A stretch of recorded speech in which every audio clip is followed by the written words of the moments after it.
अस्सलाम वालेकुम, मैं हूं सबा भट्टी और आप देख रहे हैं MAT20 न्यूज HD। आइए नजर डालते हैं आज की अहम खबर पर। खबर शामिल करते हैं चिन्योट से। ब्यूरो चीफ मुख्तार अहमद अंसारी वज़ीर आला पंजाब के बयान के मुताबिक ख़वातीन के खिलाफ जराइम में मुलविस मुलज़मान को कैफ़रे किरदार तक पहुँचाने के लिए अमली इक़दाम।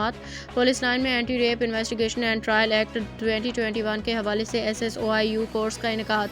कोर्स में DSP लीगल तफ्तीशी अफसरान और दीगर की शिरकत। DSP लीगल मुदस्सर कलीम ने तफ्तीशी अफसरान को एंटी रेप एक्ट के हवाले से लेक्चर दिया और DSP लीगल ने तफ्तीशी अमूर में नकाइस की निशानदेही करते हुए मयार तफ्तीश बेहतर बनाने के हवाले से हिदायत दी।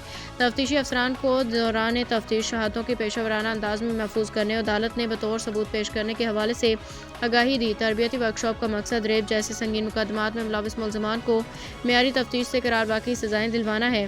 तफ्तीशी अफसरान के पेशा वराना इस्तेदाद कार में इजाफे के लिए तरबियती कोर्सेज का सिलसिला जारी रहेगा। DPO अब्दुल्ला अहमद।